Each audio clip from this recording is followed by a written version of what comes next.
안녕하세요. DSA 프로퍼티 컨설팅입니다. 호주의 부동산을 소유하고 계시거나 매입을 고려 중이시라면 이번 2026년 연방 예산안을 면밀히 살펴보셔야 합니다. 호주의 부동산 관련 세금 제도의 상당 부분을 바꾸어 놓았거든요. 지난 25년을 통틀어 가장 큰 변화라고 할 만합니다. 네거티브 기어링, 양도소득세, 외국인 매수 규제, 가족 신탁, 자기관리 퇴직연금까지 거의 모든 게 바뀌었습니다. 이 핵심 내용들을 한눈에 이해하실 수 있도록 짚어드리겠습니다. 이 영상은 일반적인 정보 제공을 위한 것이고 개인별 세무, 법률, 재무자문이 아닙니다. 각자 상황은 반드시 전문가의 조언을 받으셔야 합니다. 자, 그럼 이제 시작해 보겠습니다. 가장 큰 이슈인 양도소득세 CGT를 먼저 살펴보겠습니다. 투자 자산을 팔 때 생긴 차익에 매기는 세금이죠. 이 세금을 매기는 방식이 완전히 달라집니다. 자, 같이 부동산을 하나 사보실게요. 100만 달러짜리 아파트입니다. 매수 금액이 전부가 아니죠. 인지세로 약 38,000달러가 나가고요. 여기에 법무비, 인스펙션 같은 실사 비용이 몇천 달러 더 붙습니다. 이걸 다 더하면 실제 취득 비용은 약 104만 달러가 되죠. 세무당국은 이걸 취득 원가, 즉 코스트 베이스라고 합니다. 쉽게 말해 실제로 들어간 모든 비용입니다. 이제 10년 뒤로 가보겠습니다. 이 아파트를 200만 달러에 팝니다. 여기서 중개수수료, 법무비 등 파는 데 드는 비용 약 4만 달러를 먼저 빼고요. 취득 원가 104만 달러도 뺍니다. 그러면 남는 이익, 즉 양도 차익이 약 91만 7천 달러가 되죠. 자, 여기가 다들 좋아하시던 기존 제도의 핵심입니다. 이 아파트를 12개월 넘게 보유했다면 정부가 50%를 감면해 줍니다. 차익의 절반에만 세금을 매기는 거죠. 그래서 91만 7천 달러가 아니라 그 절반인 약 45만 8천 달러만 과세됩니다. 만약 그의 소득이 이 양도 차익뿐이라면 세금은 대략 18만 2천 달러 정도고요. 여기에 예를 들어 급여로 10만 달러를 이미 벌고 있다면 세금은 좀 더 늘어나고요. 최고 세율 구간 47%에 계신 분이라면 차익 전체의 47%가 적용돼서 그의 세금이 약 21만 5천 달러가 나오게 됩니다. 이 50% 감면은 1999년부터 있었는데요. 2027년 7월부터는 일부 사라집니다. 구축 주택을 구매할 경우 더 이상 적용되지 않고요. 오직 신축 주택 구매 시에만 적용됩니다. 그럼 이 세금이 실제로 어떻게 바뀌는지 좀 더 자세히 보여드릴게요. 똑같은 아파트를 매입하여 똑같이 매도합니다. 이번엔 새 규칙 인덱세이션, 즉 물가 연동 방식으로 개선해 볼게요. 시작은 완전히 똑같아요. 100만 달러에 사고 취득 원가는 104만 달러. 그런데 마지막에 이 취득 원가에서 재미있는 일이 벌어집니다. 바뀌는 규칙상에서는 시간이 흐르는 동안 이 취득 원가를 올려줍니다. 무슨 말이냐면 원래 들어간 비용이 물가 상승률만큼 같이 커지는 거죠. 물가 연동이라는 게 딱 이겁니다. 왜 이렇게 해주냐면 인플레이션을 반영해주기 위해서예요. 이렇게 생각해 보세요. 10년 전에 사용한 100만 달러의 그 당시 가치는 지금의 100만 달러보다 더 컸잖아요. 물가 연동은 바로 그 점을 인정해 주는 겁니다. 그래서 10년 동안 104만 달러였던 취득 원가가 약 133만 달러까지 부풀려집니다. 비용이 커졌으니 과세 대상 이익은 줄어들죠. 약 62만 5천 달러로요. 물가 상승분을 넘어선 진짜 이익에만 세금을 내는 겁니다. 여기에 중요한 점이 하나 있어요. 하한선이 있습니다. 어떤 경우든 그 차익에는 최소 30%의 세금을 내야 해요.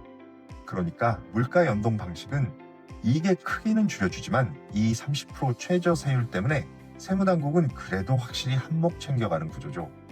그리고 신축 주택을 사면 양쪽의 장점을 다 누립니다. 주택을 파는 시점에 이 물가 연동 방식과 50% 감면 방식 중 세금이 더 적게 나온 쪽을 골라서 적용할 수 있거든요.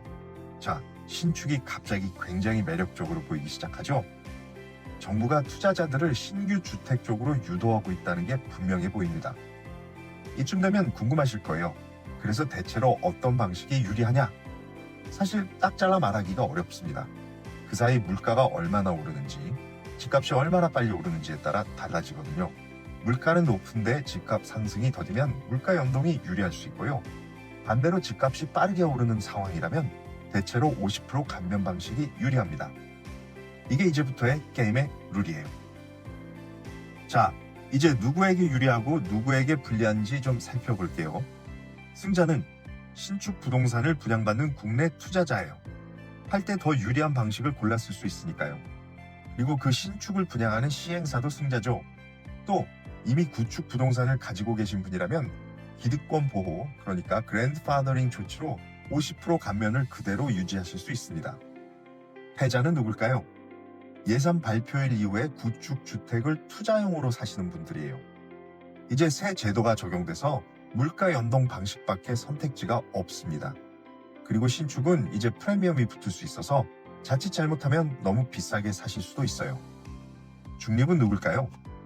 본인이 실거주하는 집이라면 걱정 안 하셔도 됩니다. 내 집, 즉 실거주 주택은 여전히 양도세가 전혀 없어요. 실거주 주택 비과세, Principal Place of Residence Exemption 덕분이죠.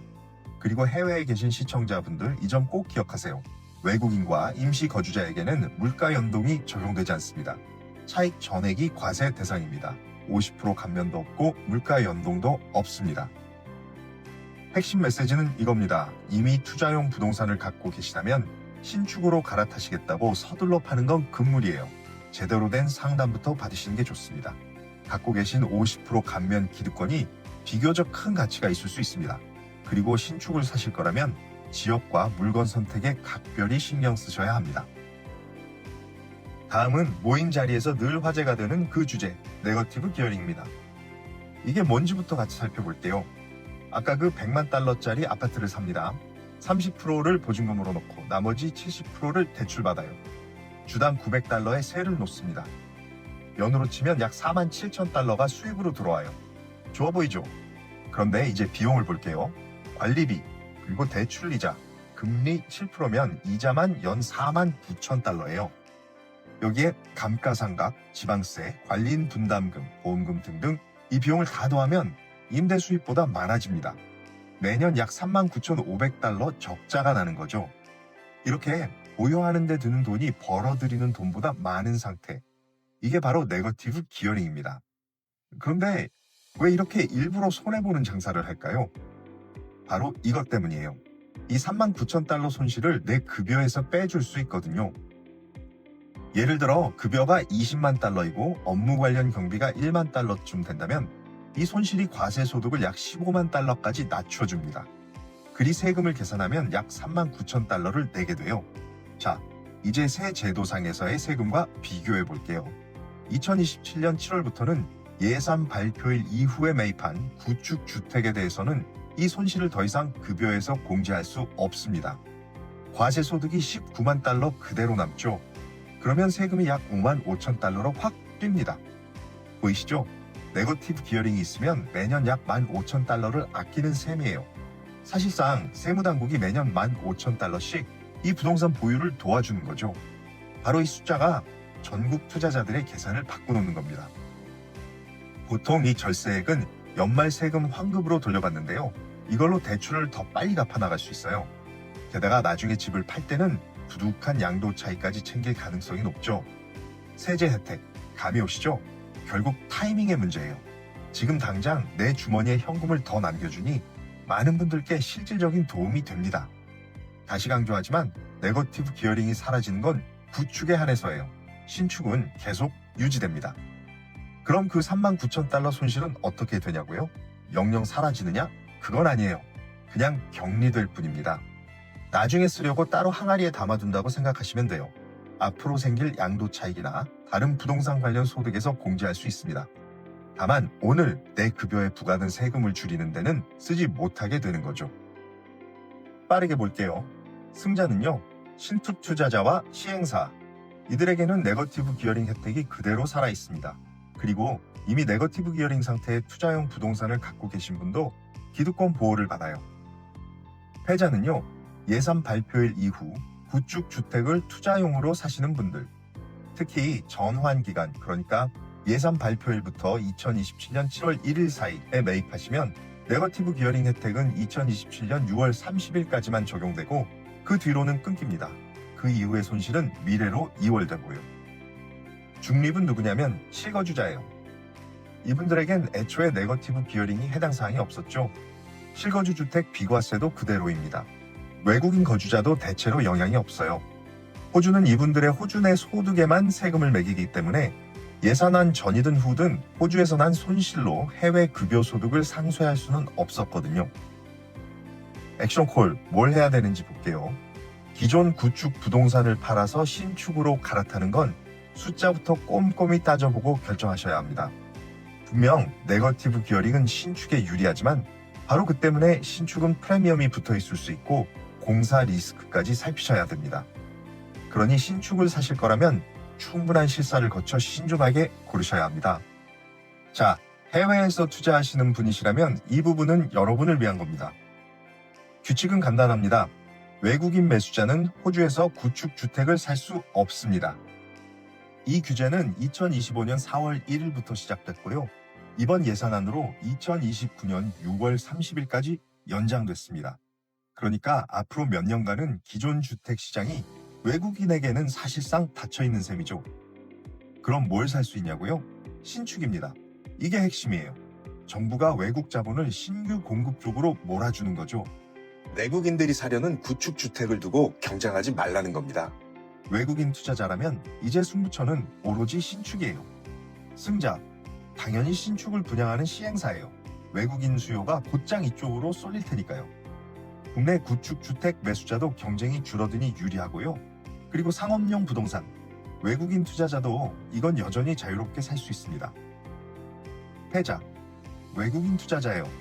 매입 가능 대상이 신축으로 제한되고 그 물건들은 미래 가치가 이미 반영돼 있을 가능성이 큽니다. 여기에 7에서 9% 사이 인지세 추가 부담과 외국인 투자심의위원회 수수료까지 더해지면 비용이 눈덩이처럼 불어나요. 시장에 진입하려면 상당한 프리미엄을 치러야 하는 거죠. 그리고 실거주자 입장에서도 집을 팔려고 할 때 수요가 줄어드는 건 아쉬운 부분입니다. 액션콜, 뭘까요? 물건 선택에 각별히 신경 쓰세요. 가능하다면 프로젝트와 시공사를 확인하시고요. 그 프로젝트가 제때 예산 이내에 완공될 거라는 확신이 설 때 진행하세요. 그리고 잊지 마셔야 합니다. 외국인과 임시거주자는 양도 차익 전액에 과세됩니다. 50% 감면도 물가 연동 조정도 해당 사항 없습니다. 네 번째입니다. 자가관리 퇴직연금 SMSF죠.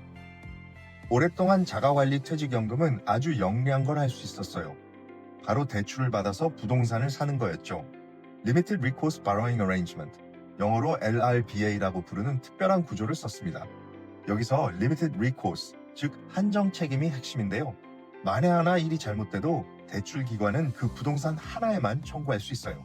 나머지 노후 자금에는 손을 못 대는 거죠. 그 부동산은 대출을 다 갚을 때까지 베어 트러스트라는 별도 신탁에 담겨 있습니다. 위험은 울타리를 쳐서 가둬두고 노후 자금은 안전하게 지키는 구조예요.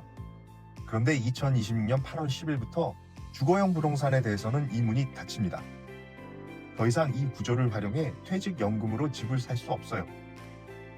이미 이러한 구조를 가지고 계신 분은 괜찮습니다. 기존 약정은 기득권 보호를 받아요. 그리고 사업용 부동산, 예를 들어 내 사업체가 실제로 영업하는 그 건물을 매입하기 위해서는 여전히 퇴직연금 안에서 대출을 받을 수 있습니다. 하지만 주거용 부동산은요, 이제 퇴직연금으로 집을 사려면 전액 현금으로 사야 합니다.